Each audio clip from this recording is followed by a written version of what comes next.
The Virtual Boys have been playing Nintendo since they were little. These many years of experience have made them experts in the field, or at least they think so. Join them this week as they talk about ice cream reigning supreme.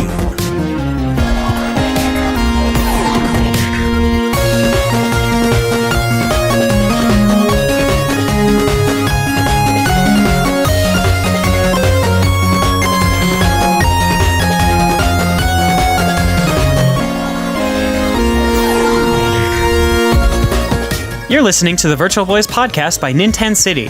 This podcast is done by four friends that talk about anything and everything Nintendo. Check out our website at nintendcity.com and be sure to follow us on your social network of choice. Please be sure to subscribe and share us with your friends. Oh, and please enjoy our show.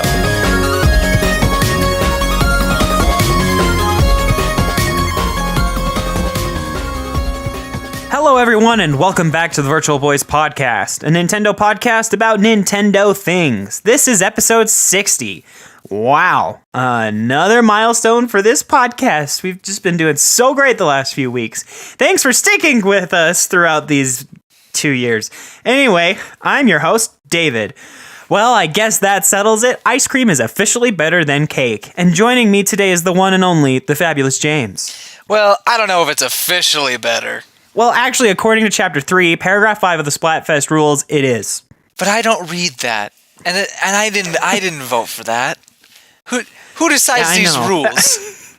Is that like some constitution? I don't know. They're apparently in the official rule book, according to Pearl and Marina. So the official rule book. Guess we got to go for it. Can we get like an official rule book release, Nintendo? I'd like to read that.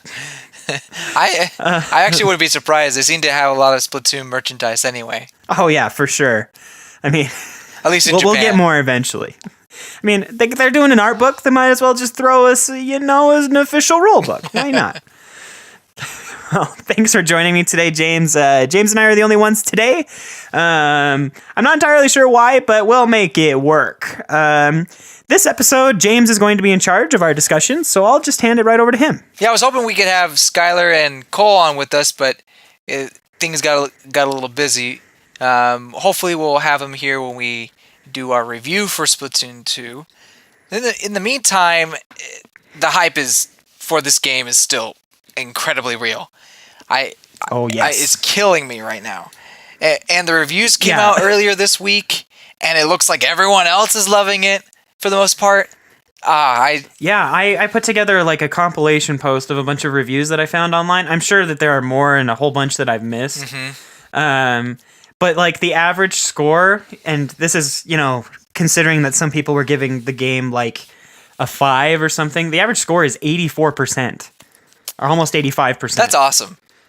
And that's like, I think I counted, it was like 23 different reviews all over the internet, not just from Nintendo websites, but like Digital Trends, Paste Magazine, IGN, Attack of the Fanboy, Game Informer, Game Explain, Nintendo Everything, Nintendo Life, and Polygon, and a bunch of other websites. And by averaging out all the scores, it was an 84.74%. Yeah. I mean, of course, there are probably other reviews, but it's incredible. This game is really highly rated. I mean, there are obviously there's all sorts of reviews, and some reviews are like based off of what we have now. This is before the online functionality, but either way, it still looks like most everyone thinks this game is a great sequel and improves on a lot of things. But of course, the same thing can't be said, or wasn't. Excuse me. I'm all over the place right now. The same The same can't be said for the Nintendo Switch Online app. But this week we'll talk about Splatoon 2's Splatfest premiere, Nintendo's answer to online voice chat, as well as a special review that we'll be covering at the end. But before we start, we just wanted to remind you to check out our Patreon page, because these episodes are going up early. David works hard to get them up early so to have our Patreons actually get exclusive content, I guess, for like 2 days. And then it's about 2 to 3 days. Yeah, and then they can listen to our beautiful commentary before everyone else does. But that being said, we'll just go right on into the discussion. So one of the funnest modes in Splatoon, the first game, had to be Splatfest. And absolutely. I think we could all agree that we were sad to hear that Splatfest was ending only after a year. Yeah. I was so surprised. Sure, that last Splatfest was pretty amazing. We had Callie and Mari going against each other. Like, that was great. But why did it have to end so soon? Yeah. I guess they never planned it on ended doing way it. too quickly. Yeah. Yeah. I mean, they could have done more, and I feel like they should have done more. But, I mean, it did end on a really high note, It ended with the Squid Sisters. And the ending of that actually helped determine the story and why, Callie's in charge of the single player instead of Marie. Or I think I got that backwards, but you get what I mean. Yeah, no, they chose who they chose based off of the Splatfest. Yeah, I get what you mean. Also, I think that perhaps they ended Splatfest, and maybe they had planned only a year to begin with, but maybe they decided to end it because they knew Splatoon 2 was coming. Yeah, I mean, I imagine the game that. had to have been developed for, or at least the idea had to have happened around that time, but who knows. On the other hand, we were extremely ecstatic to hear that Splatfest would come back to Splatoon 2 and that we'd have 2 years of it. That's amazing. Yeah, that means that we're not getting a Splatoon 3 for a while. If, the reason why they cut off the Splatfest in the first game was for the Splatoon 2 development, but that's okay because Splatoon 2 is coming right at the beginning of the Switch's life cycle, and that means we'll be able to enjoy it for a long time. Yeah, for sure. And I think there's a lot of things going well for Splatoon 2 and Switch right now that I don't see them making another game for a while, but let's say that for when we actually have the game. But we did get a chance to play Splatfest over the weekend, and with the first Splatfest for Splatoon 2, cake versus ice cream. So, David, how did you like the Splatfest? Oh, it was so much fun. I made sure to set aside basically the entire afternoon just so I could play Splatoon. Yeah. It started at 4 p.m. here in Utah. I know it started at 6 p.m. On the East Coast where you are. And I mean, I played it for like 2 hours straight, and then I had to go get dinner with my little brother, and then I came back, and after we ate, I played some more Splatoon. I got up to Splatoon King, I think. Is that the highest one? Yes. I didn't get to Splatoon King. I got to I got to Ice Cream Champion. I almost made it to King. I had just run out of time, but gotcha. It was so much fun. I absolutely loved it. No, yeah. Yeah. What did you think about the Splatfest? Oh, I mean, I was actually, going into it, I was a little worried that I wasn't going to be very good, but I'm not saying I was good. I really enjoyed it, and I found that I wasn't getting creamed every match. And obviously I want to get better, but I did feel like towards the end of Splatoon, because I wouldn't be playing it all the time, whenever I would pick up the gamepad and try to get into a match, I just get destroyed. I was like, well, I'll just never play this game again. That. No. I still played it, but this time, with Splatfest, everything was even for the most part, aside from people's skills. So I don't know. It kind of helped me enjoy it more. I also got to play it for the full time. However, I did let my siblings play it as well, because they're better at it than I am as too. But especially my brother. My brother is pretty crazy. But we all enjoyed it. We thought the things they changed were good, and it was fairly well polished and done. Yeah, I let my little brother and my little sister play quite a bit of it as well. My sister had been gone the majority of the time, so she only got to play like 2 matches and right at the end of Splatfest. But my little brother, he watched the entire Let's Play of Splatoon with Chugga Conroy and took all of the advice and stuff to heart. and he's pretty freaking good at Splatoon. And I'm always impressed at like the strategies that he pulls and all this stuff. I mean, he's 13, so of course, he's smart and all this stuff, but I'm just like, why are you so good at this game?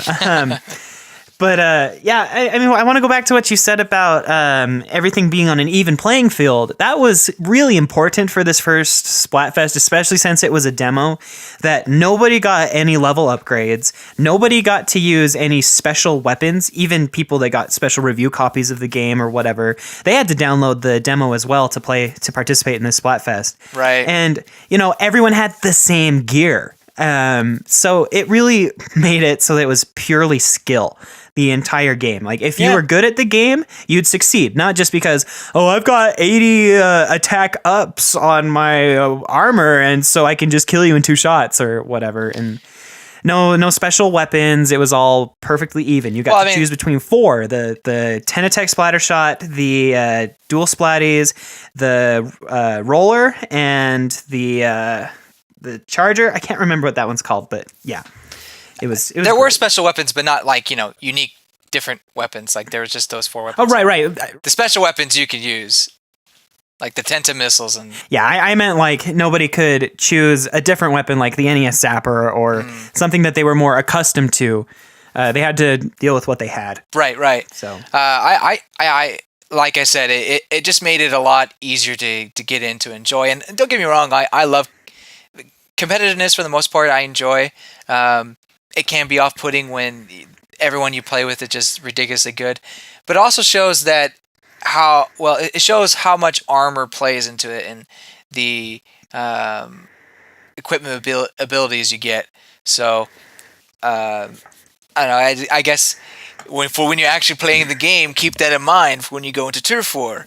Equipment does make the player, and it does matter what kind of abilities you put on it, or abilities you get, I guess you could say. Right, and your team composition matters too, like the weapons that you choose. True. My least successful matches were when 3 of us had the same weapon, or more. It was the case. Awful. Mm-hmm. Yeah. So I mean, one of the worst matches that I played was I was playing with the 10 attack splatter shot, the standard gun that was in Splatoon 1 and all that, and then the 3 of my other teammates were using the roller, and so they were all like covering the ground, and I'm like, I have to kill everybody. Please help me. But that was the one where I got the most kills, and I actually splatted more ink than anybody else. So that was fun, but it was still super obnoxious because we only barely won, and I feel like we could have done better if we had a better team composition. Gotcha. Yeah.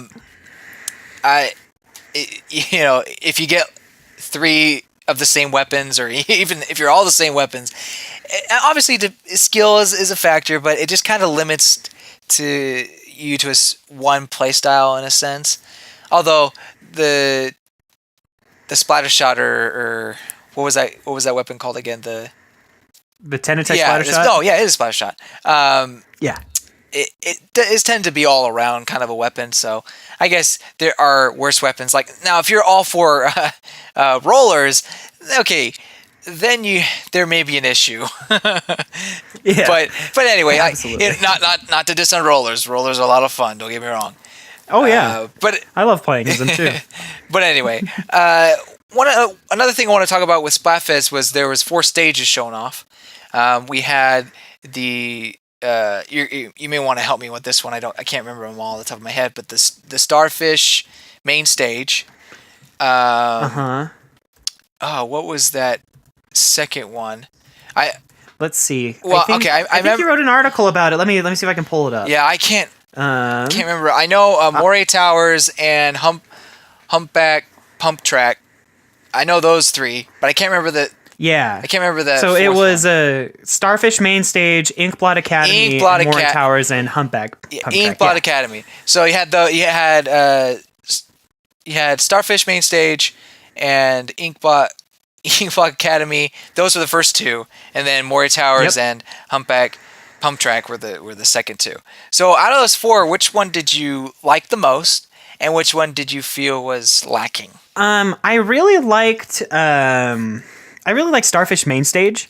Ooh. That one had a whole bunch of different ways to sneak around. Like, I found a little shortcut where you could spray a wall and then jump across to that wall and then jump across an entire hole.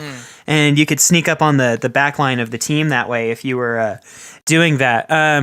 I also just want to mention that I really liked Moray Towers, and I was really glad that they included it in the Splatfest because, that was one of the original stages. The other three are brand new to Splatoon 2, but they showed off the ink rails that are in Moray Towers now and how much more fun the towers are with those ink rails. Yeah. I mean, to be honest, Moray Towers was one of my least favorite stages in Splatoon 1 simply because it was this huge zigzags and you had to cover all of this land and, rollers that were reigned supreme on that level. And it was really hard for, splat chargers and other stuff in order to be able to take anybody down.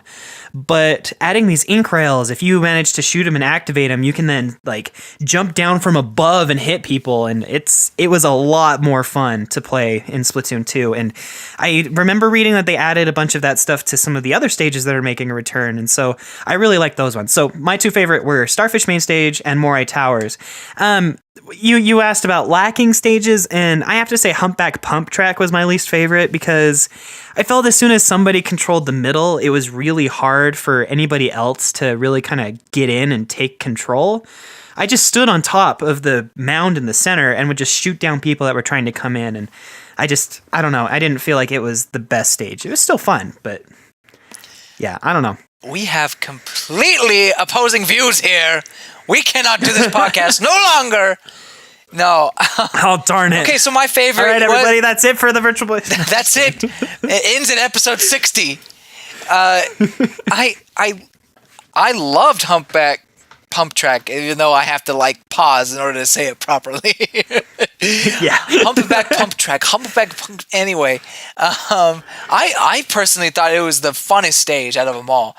I don't know what it was. Maybe it was just the free space, but you still had barriers and whatnot. I feel like any sort of weapon could really succeed in that level.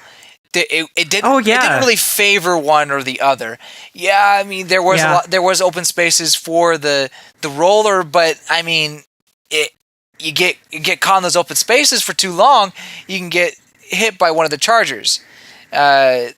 Anyway, but the chargers couldn't hide for very long, and so forth. I just like the atmosphere and the design personally.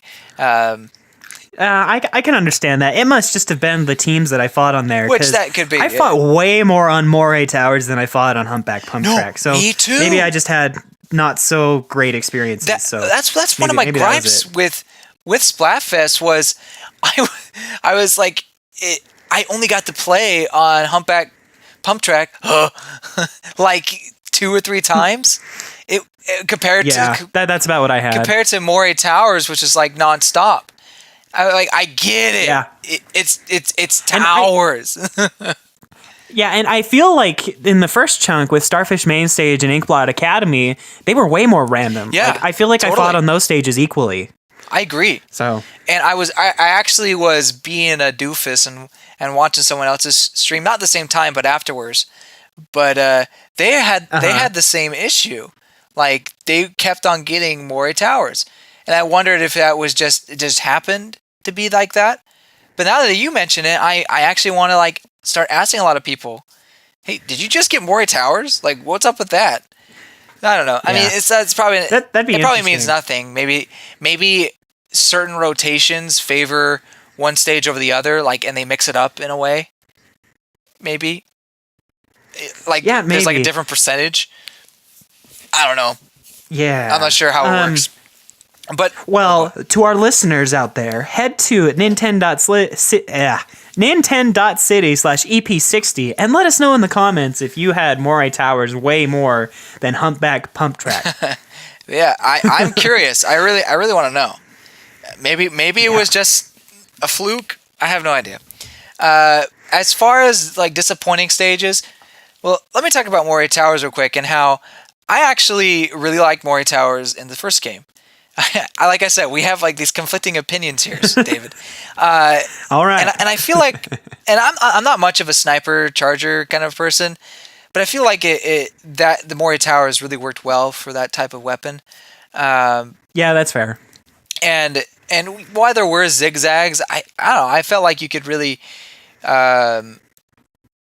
enjoy it with most any weapon. But then again, I do know that I think I'm on like the minority in that opinion. I think there's a lot of people who really like or who don't really like that stage. And you mentioned the ink rails. That's what they're called, right? Uh-huh. They were fun and they're a good addition. I'm glad they added them. But I found I was going back to previous strategies for the most part. And maybe that just depended on the team that I had, but whatever. Okay, so now going to the one I thought was the least satisfying. This is the cherry on the cake. It was the Starfish main stage. So I literally like did not expect this to go this way, David. But and not to say I didn't have fun on it. I had a lot of fun, and I do think it's a great addition. I felt like for me the other three brought a little more action, and maybe this just has to do with the matches, like you mentioned before. But Inkblot Academy, I just had a lot of good memories from that, and maybe that does have to do with wins. Well, anyway, Yeah. Just the overall design of Inkblot, it just seems I guess I like the little more open kind of a feel rather than the enclosed. You can't really see the other side, or you can't see what's going on at all times, kind of a thing. Which is definitely the Starfish main stage for the most part. Oh, yeah. Yeah, I mean, with Starfish main stage, I found myself like getting up into high perches, even with the 10-attack splatter shot, which, is not a sniping weapon at all. I'd get up high, I'd like throw my bombs, I would find all the nooks and crannies where people weren't splatting. I mean, I guess I liked it because I got to explore a little bit, and there were so many inkable walls that I was able to, take some shortcuts and jump over things. That's true. That, I needed to. And I really appreciated that, but I totally understand why, it not being so open would be such a, like, turn off, like, I totally understand why you didn't like it. And you say such a turn off, but at the same time, I do like to clarify. I did enjoy it, but it was it was my least favorite of the four. But yeah, I understand. Like you said, I understand getting up to that higher ground. It just kind of adds a new dimension. I don't know. Maybe I'm just not much of a high grounder. I have the high ground. Well, I can still kill you. I don't know. I have the high ground, Anakin. Didn't matter that time. But anyway, one other thing I want to ask you about the Splatfest, your Splatfest experience. Oh my gosh, I can't speak. Experience was that you're on Team Ice Cream, correct? Yep. How was the matching? How was the game matching for you? I probably fought 3 out of 4 battles against Team Ice Cream. Like, overall, I hardly ever fought against Team Cake. And I think that had a lot to do with the final scores, with how close they were, was simply because there were so few Team Cake members compared to Team Ice Cream that there was like no real way to tell like who would actually win. Because I'd load up a match and then all of a sudden it would take, like I'd go through the entire 2-minute cycle waiting for someone or waiting for an opposing team to connect, and boom, it was Team Ice Cream almost every time. Yeah. And I was like, okay, fine. Everyone was really complaining about that. For me, I was Team Cake, and aside from internet connection issues, which is definitely on my part, I didn't have too much of an issue finding matches. There may have been 1 or 2 times where I ended up fighting against Team Cake, and I think the game just does that every so often, even in a pretty evenly split Splatfest. Yeah. But yeah. I I was mostly fighting Team Ice Cream, so I feel bad for those who only got to fight Team Ice Cream and they were on Team Ice Cream. So that's pretty rough. So if you guys remember last week, guys meaning the listeners, David and Skylar chose the dark side. Well, I chose the holy cake. Yeah. The holy team cake. Cole, who also loves Splatoon, probably actually, yeah, I know for a fact he also betrayed me and chose ice cream, but I forgive him. Unfortunately, Evil won in the end. Well, and more like destroyed. At least in popularity. I mean, were you surprised so many people chose ice cream, or was it pretty obvious? Well, I figured that we'd win the popular vote, but I did not expect it to be like 24 to 76%. That was ridiculous. It was ridiculous. And I don't know if it has to do because of, how people prefer Marine over Pearl or something like that. I mean, some websites like Kotaku, actually, they wrote an article after Splatfest that's like, the whole Pearl and Marine dynamic is ruining Splatfest because Marine's always going to win. And I'm like, shut up. Like, you don't know. Pearl isn't that bad, and you don't know that. So, I mean, of course, it was an opinion article to get, clicks and whatnot. Totally. And well, it's fine, but in Japan, Rock won, which was Pearl's side. So, yeah, and obviously Japan and America or the rest of the world are fairly different. But I mean, if that's an indication that Pearl can still win, then I think it'll be okay. Yeah, I think so too.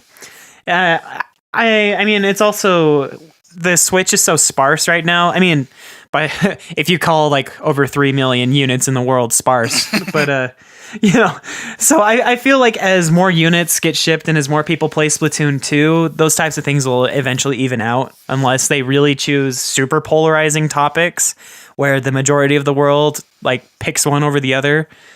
But I mean, in previous Splatoons, like a lot of the popularity contests were really close in these previous Splatfests. So yeah. I don't know. We'll have to see what happens. So, talking about the actual numbers here, the battles ended up being really close, with Cake winning team battles by like 3 or 4%. Maybe it was just 2, and Ice Cream winning solo matches by I think it was 1%. So if Cake had ended up, going even with Ice Cream and solo, or it gained the 1%, then Cake would have won. So does having the popular vote matter in Splatfest, or is it better to is it better just to not have it? Or anyway, that's a really hard question to answer. With your experience with previous Splatfests and what it looks like they're doing with Splatoon 2 and Splatfest. I really like how they were dividing it up now, where it seems a lot more fair to me. Like, something can be way super popular, but if the team manages to win more, they'll win the Splatfest. Like in multiplayer and single player matches. I think that having the popularity vote is useful for the Splatfest, especially since, you have to pick a side. I think that at least it's a good statistic. I don't necessarily have much of an opinion on if it should matter towards the final score. But, I mean, the matches were so close on this last one that it could have gone either way depending on the popular vote.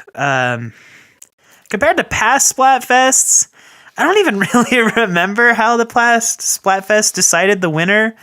I think it was like a percentage score overall, in a sense. I think the percentage score was that the popularity vote was not very high when it came to percentage.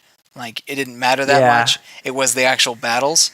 And so you ended up having like people who won the sides that won the popularity vote by a fair majority ended up losing because they got wrecked or lost in the battle. If I remember right. I mean, obviously not every Splatfest is the same, but that tended to happen.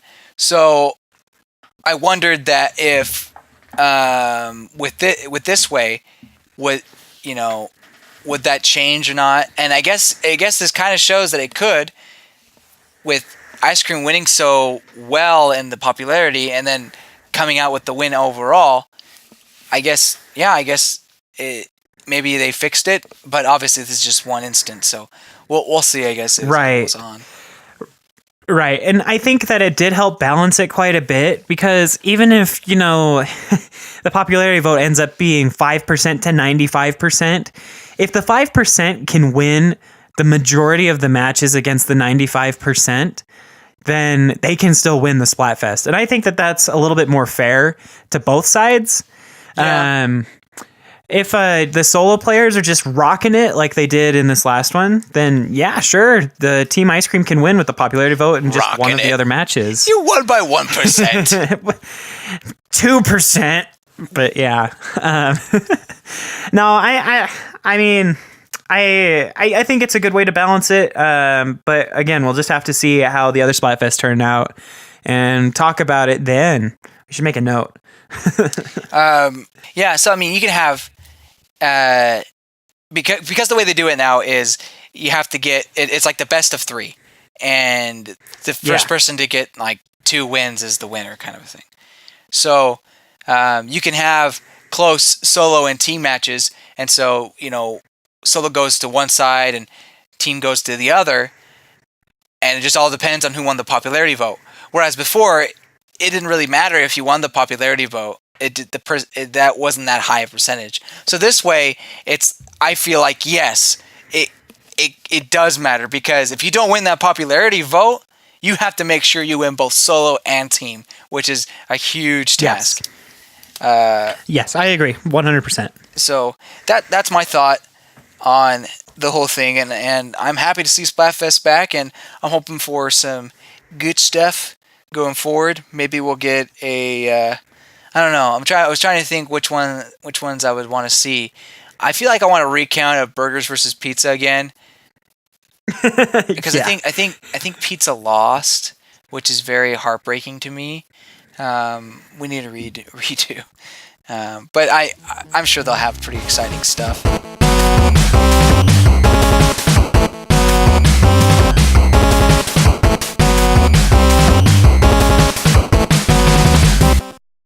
Hey everybody, it's me, David, your friend. I'm just hopping in the middle again for our commercial break, which would be commercial break if we had some sponsors, but we don't yet, but that's okay because we're still growing. I'm just hopping in the middle as usual just to give you a quick rundown on some of the things that you should definitely check out that we've been doing. I wanted to give a shout out to our website for Nintensity.com, where we've got lots of reviews and lots of opinion articles and tons of news. We've been posting some of the most important news lately, and of course, it's all there for you to just read and such. And then our reviews are coming out soon.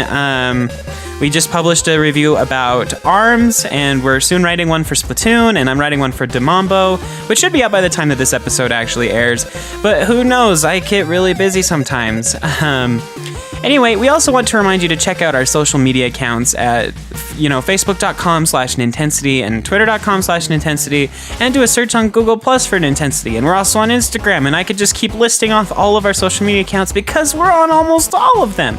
And if we're not on all of them, you can just let me know which ones I'm missing, and maybe we'll get to it. Or maybe you can run it or something. Just let me know. I'll make the official account and get you on board, maybe. Sorry, I kind of just blathered on there. We're looking for some volunteer staff members that could post some fun stuff on our Facebook feeds and our Twitter feeds and stuff, just to keep people happy and engaged and such. So if you're interested in that, just head on over to our website or just shoot us an email at contact@nintensity.com and let me know what you're interested in.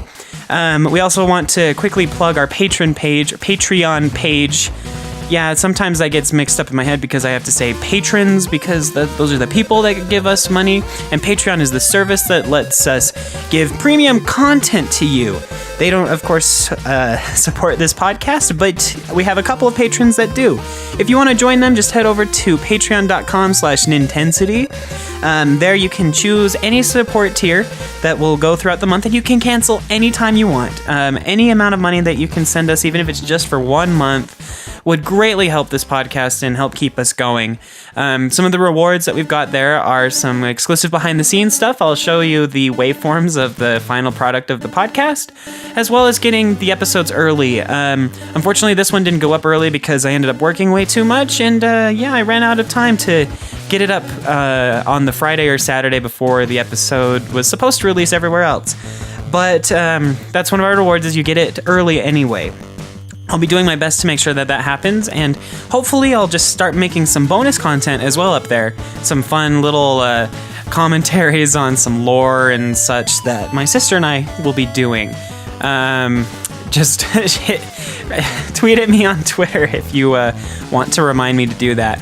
That's pretty much all I've got for this break. Just, be sure to check out our website, our social media, and even just take a glance at our Patreon page. Any support that you guys can give us would be great. And please be sure to share the show. We don't have any funds to spend on advertising for our show, so word of mouth is the best way to get this show out and to help us get more supporters and more listeners, because we want to do this for you guys and get our voice out to more people. We try to have funny and insightful conversations about Nintendo stuff, and the more people that listen, the more excited we would be about pushing this content out to you guys. We're already excited, but we'd be that much more excited if you could help. Anyway, thanks for taking the time to listen to this part of the podcast. I'll let you get back to our discussion on Splatoon 2. The next episode will be up next week, I think, unless something terrible happens. But anyway, here, back to the episode.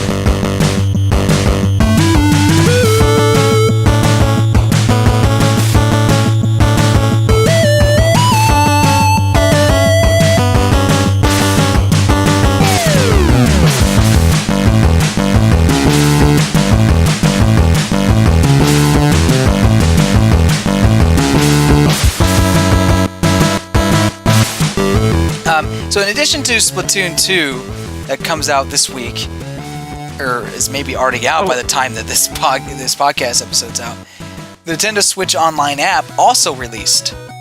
And that was yesterday, 2 days ago. It doesn't matter. Yeah. Anyway, go keep going. So you can download the app, sign in, and then probably do nothing because you don't have Splatoon 2. But you can at least be ready. Yeah, you can see what's going to happen on the schedule. Yeah. Well, you can't even see. It just like. Oh, that's right. You open it up and it just says, "Wow, these are the features. Get Splatoon 2." Yeah, it's just an App Store ad for Splatoon 2 right now. Yeah. So, what are your thoughts on the app so far? I tend to side with the majority of the internet that it's kind of dumb right now. I wrote here in the show notes to make a note that some people think that it's going to change in the future, but real quick, I want to voice the concerns that people have. Basically, the app doesn't support multitasking, meaning you have to have the app open, the screen on, to voice chat with anybody. As soon as you lock your screen or you close out of the app and switch to another just to respond to a text message, you're shut out of the room and you cannot continue talking with the people. Of course, if you click back on the app, you'll re-enter the room like pretty much nothing happened, but it's pretty infuriating that they've put this limitation on it, because you can talk on the phone with a lot of the smartphones while you're surfing the internet if you need to. Discord, the service that we're using right now to record the podcast and that I've used to coordinate Overwatch matches and other stuff, it lets you do whatever you want while you're voice chatting with someone else. It's just really kind of frustrating that they either didn't figure out how to make this work, or like a handful of people are saying they did this on purpose as like a marketing campaign, in a sense, to be like, we want you to use our service and we'll make it better in the future. I don't really understand where people are coming from with that. But as it stands right now, the whole setup and the whole system is really convoluted and really obnoxious. Okay. So the multitasking thing is is an issue. However, I think the real issue that we're kind of not mentioning is the fact that the lock screen, you can't lock it. Or, Yes. once you do it, it basically you get cut off from the chat. But you get put back in when you open it up again. However, you have to keep it on. And that's an issue because your battery life will die. Exactly. And so, yeah, it's like the early days of Pokemon Go, where if you wanted to get the footsteps and stuff, you had to have the phone open. Right. Yeah. So I think that is the biggest issue in my mind. Yeah, the multitasking, getting a text and stuff like that. That. Come on, let's fix that as well. But how are people supposed to play this if their phone's gonna die, or at least use the voice chat if their phone's gonna die? So have an external battery. That's ridiculous. Yeah. So I'm not happy with that myself. However, as far as the app goes, I feel like it's a step in the right direction. Obviously, it's not completely favorable, but at least they're trying something. And Nintendo being Nintendo, they're always going to try to do something their own way. I can't really think of very many instances where they just copycat. I'm sure there are, and right at this moment I can't think of too many. But I do think that they're gonna take the feedback and try to improve on it somehow. But I could be wrong, and this could be the worst app ever made. No, it's not the worst app ever made. And honestly, they might be doing this as a restriction for their online services not being fully out yet. And when the whole service launches next year, they might be like, okay, well, now that you're all paying for this, we've added this functionality or whatever. I mean, it could be a possibility. Of course, we don't have any details on that, but I mean, I could see them do that in the future. Yeah. But I did want to say real quick, I do think that the app looks pretty clean. It looks nice. I like the interface. It's pretty straightforward. The one thing that bugs me, though, is they aren't using a vector-based image for the load screen. So when I load it up, it looks slightly blurry, and I swear half the time it's off-centered, the Switch logo, and that's kind of driving me insane. But I mean, it's only a few seconds long to load the app. I don't know. I hope they fix that. Oh, I didn't notice that. I think it looks fine. Maybe it's just me. Yeah. I'll try opening it up. Maybe I'm just absolutely insane, and that was just a one-time thing, and maybe I was blind or something. I don't know. Well, no, you're fine. Oh no, it's better. Never mind. Forget that whole comment. It is vector-based. Sorry. So anyway, go ahead. I was not too shocked by the negative reviews, but I wanted to ask if those reviews are fair. Do you feel like people are just hating on it because it's not what they're used to, or is this real criticism that Nintendo? Obviously, we believe that there's some things that need to change, but is a lot of this real criticism that Nintendo needs to take moving forward? Well, they definitely need to take the criticism that they're getting, but as for them being fair reviews, they're not fair at all right now because the app doesn't work yet. We can't say anything about the audio quality of the voice chat. We can't say anything about how hard or whatever it is to set up these rooms with the games and stuff. We can't say anything because we only have the text information that Nintendo released in an FAQ when the app launched. So, is it fair? Not really. I mean, principle-wise, yes, there are a lot of flaws in that they should address, but nobody's giving it a fair review because it hasn't actually worked yet. Now, you get what I'm saying? Real quick, there are people with the review copy who are able to open up a match. Oh, that's right. and use the voice chat.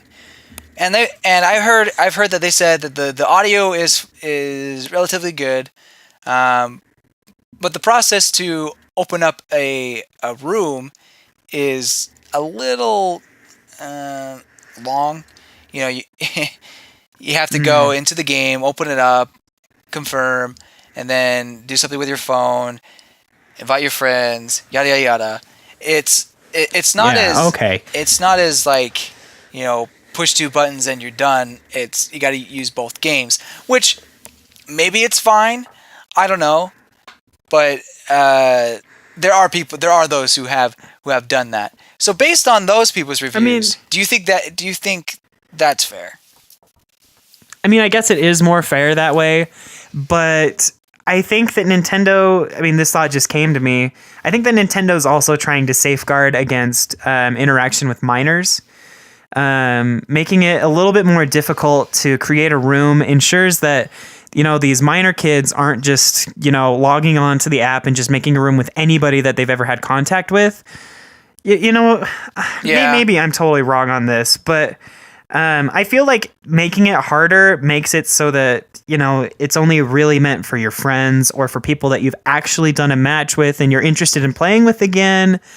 And there's no other way to, you know, get this type of service. I mean, it's not like Overwatch or some of these other games where there's a text chat built in as well, where, you know, kids or adults that are kind of predatorial-ish, I guess. I mean, not saying that there are a whole bunch of them, but it could be a possibility. And this is hypotheticals, but they could be like, hey, dude, you're like so good at this game. You want to hop on voice chat? And it makes it a lot harder because there's no text chat for that. And they have to actively be like, this guy looks like he's pretty good. And I'll see if he wants to play with me. And then you have that little bit of a buffer. But as for fair reviews, I guess they're pretty fair because, you know, they have the working copies. I guess what I mean by them not being fair now in hindsight of people actually having them is I don't think that the general criticism on the internet is fair because of the sheer volume of people that haven't tried it that are just echoing the words of these early reviewers. Yeah, that's true. I do think that it's just a lot of parroting at this point. What was I going to say? Oh, I do think that some of it is a little blown out of proportion. Yes, I hate the fact that the app closes anytime you try to go to somewhere else, but I don't know. I feel like it's fine for what it is, and obviously it's not the best, but I'm not gonna like burn it in a fire or something. I mean, that's what it sounds like crucify them, like kind of a thing. And it's like, geez, take it easy. It's just voice chat, but obviously that matters to a lot of people. But for someone like me, I could care less. Honestly, I'll probably play Splatoon a lot more without voice chat. But there are those who enjoy it. I still think you can enjoy this with this app. It's just not extremely favorable. It's not optimal, but it is possible. Now, if it was impossible, if it was like you couldn't even open a room very well, you couldn't even hear anybody, then we could start grabbing our pitchforks. But at this point, it's like, okay, we have video of people talking to each other on the app, and I say let's just wait till the game comes out, see if they improve on it, and for now, just you can still have voice chat. So with regards to Splatoon 2 and the app, there's Splatnet 2, and it shows a lot of special things that you can only see on the app. For example, how much ink turf you cover, inked, however you want to say it. What's your favorite armor, or at least what armor you're using now. The stats for your weapons, what your favorite stage is. You can try to connect to friends, or actually that's still through the app. But you can also see previous matches and how well you did in that, or kind of the strategy that went behind that, and then see which area or maps are coming up in the cycle for all sorts of modes.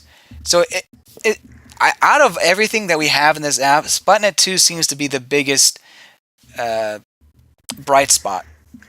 And yes, absolutely. I hope that a lot of the other apps integrate Splatnet 2 a lot of the other games integrate Splatnet 2 in some degree or another. I imagine it could be hard for a game like Super Mario Odyssey, but I don't know. Yeah. Maybe they will. Who knows? Any thoughts on Splatnet 2, David? We talked about it quite a bit, I think 2 weeks ago, and I think that it's really useful if you want to get better at the game and know, like, okay, how did the other team dominate me in this last match? What equipment and abilities did they have, and what weapon were they using? And could I use some of those strategies into my own thing? And I really love that I can just pull out my phone, open up the app, and just see what stages are going to happen, like, in the day, so I can plan ahead and be like, oh, I really hate such and such map. Darn it, it's going to be at 4 p.m. Oh, but it swaps out at 6, and these are two of my favorite maps. Or even the ranked modes, like if I really suck at Rainmaker or something, I can be like, oh, look, there's tower control. It's up today. I'll definitely make sure that I get on that, So I think that it's really nice for planning purposes as well as competitive purposes. It'll be a wonderful addition to the meta of Splatoon 2. Yeah, I mean, like you said, I love being able to have the game with me even when the Switch I'm not with my Switch at the moment. I mean, obviously the Switch can be wherever you are, but sometimes you're in the middle of something, but you have time to check on your phone, but you don't have time to play your game, so you could just kind of look at how you're doing in Splatoon 2 and plan, like you said. So I really hope other games implement this in some way. All right, so moving on to our last piece, we have big news from our site, and that is we have our first review code. Yeah. It is de Mambo. It's an indie game from developers The Dangerous Kitchen. You should go to their website. It's rather funny, or at least it's a trip. Go to their about page and read it. It's like, oh my word. Someone woke up at the wrong side of the emo bed this morning. Yeah. But, no, they're great people. It's an action platformer game with some multiplayer appeal to it, and that's about all I know about it because I watched the trailers, and it's just kind of confused me. I was like, a lot of gameplay that I don't understand. But David got a chance to review it. What exactly is de Mambo? So, de Mambo is this indie game that was basically developed by 4 guys, I think, is the number. And they started development on this game in a hotel. It's a really interesting game because it takes, concepts from like Smash Brothers and platforming and strategy and such, where you control this little ball on the screen and you move him around and you try to attack things or destroy blocks. You just have to knock your opponent off the screen in the multiplayer function, and you literally only need to press the A button to do so. They sent me a press kit with a bunch of information about the development of the game, as well as some of the history, some of the design philosophy that went behind it, and their whole philosophy for this game actually came from it was either Aonuma or Miyamoto? who does Smash Brothers? Oh my gosh, Sakurai. No. Sakurai, that's right. One of the two, because they were playing Smash Bros. And in one of the Iwata asks, I think Sakurai said, by the way, what makes a game great is if you can strip it down to its core and it's still fun to play, even without all the other stuff added on top of it. So that was their philosophy going into making this game was, okay, we have the A button, sweet, we have a control stick, awesome, let's make a fun engine around it. And so they just made this attack system where you move around with the control stick and you press A to attack. You can press A once to just let these little spikes come out of your body. You can hold it for a split second to make the spikes bigger and stronger, or you can hold it even longer before you end up burning out and shoot out little beams of power along with spikes from your little body. And that makes for a lot of interesting challenges because there's a single player campaign that I played the majority of, where you have to destroy blocks using various stages of those spikes, as well as a lot of platforming skill. And I've got to say right off the bat, I didn't know that you could push the X button to jump until I was more than halfway through the campaign.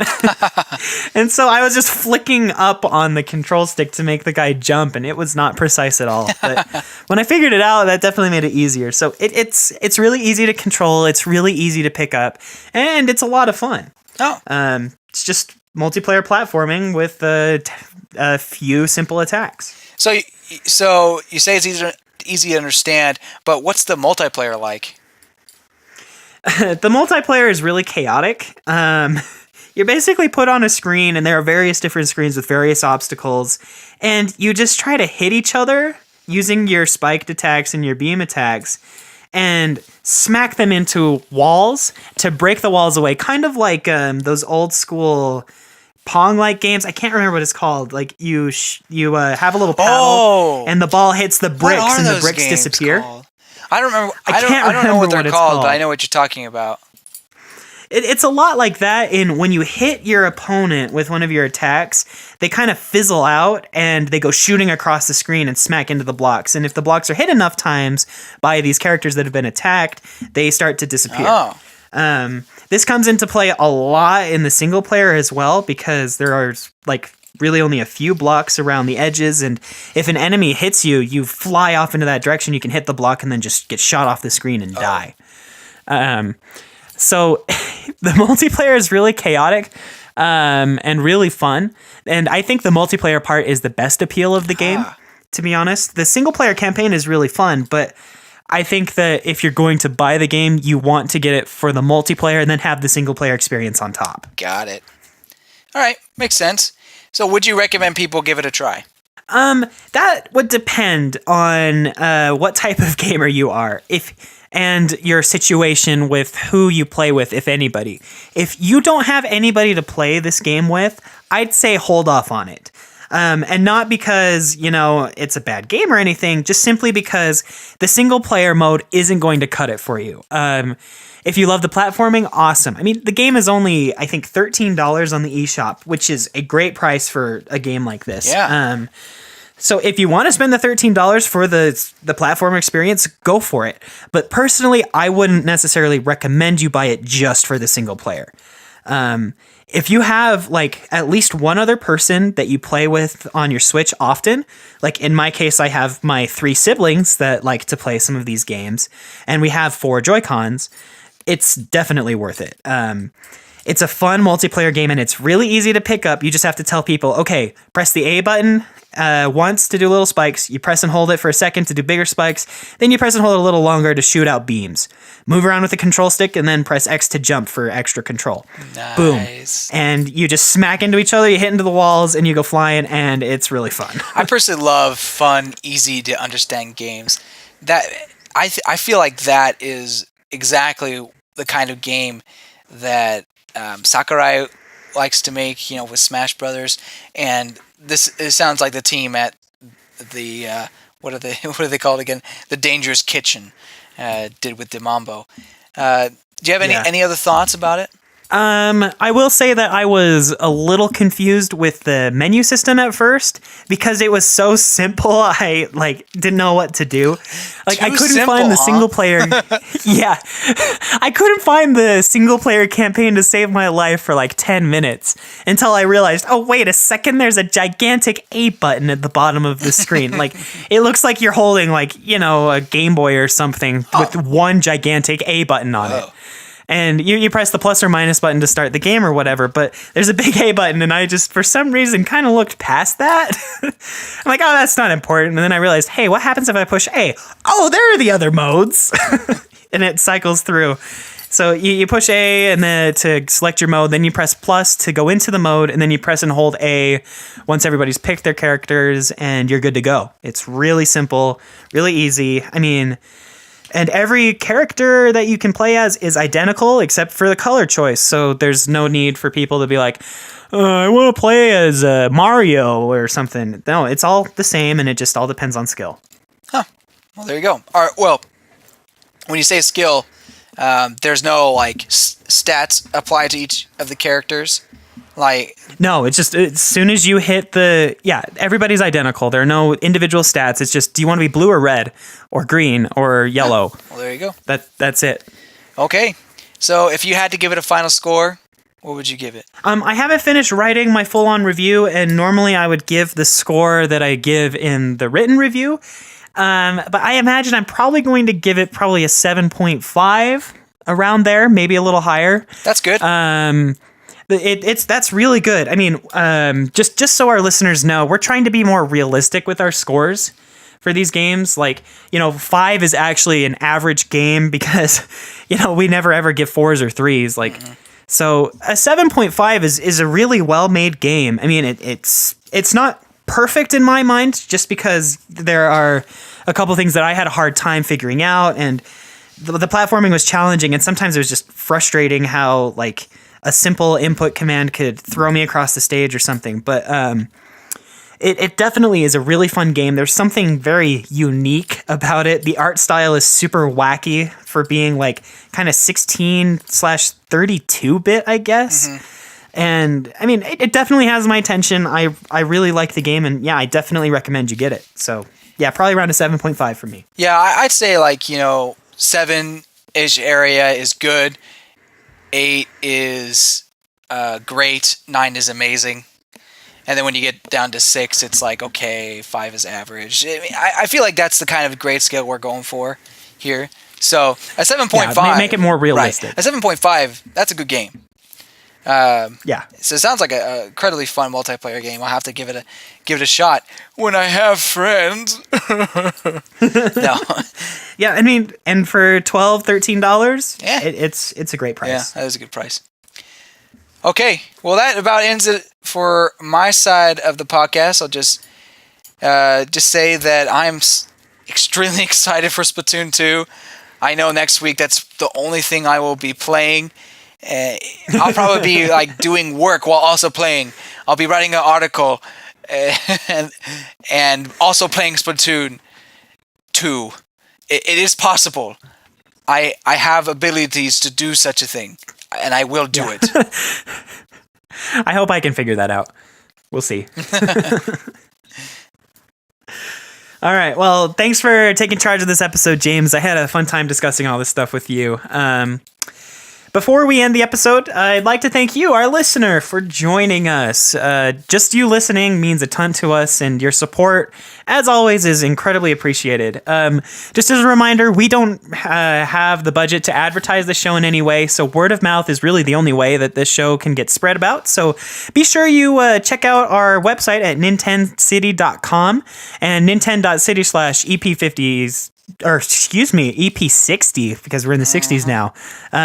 Check those out, and you can share the episode that way, or you can just talk to your friends about us. Either one's good. We also want to give a shout out to our patrons, Chris and Chase, for their amazing support. Without them, we probably wouldn't be able to do a whole lot of the stuff that we do. And if you want to join with them in supporting the podcast and the website, head over to patreon.com/NintendCity. That'll do it for this week's episode of the Virtual Boys podcast. Thank you so much for tuning in this week. Don't forget to subscribe, rate us on iTunes, and all that wonderful stuff. And remember, our show notes are at nintend.city/EP60. Thanks for joining us, and we'll catch you next time. Goodbye, you good people.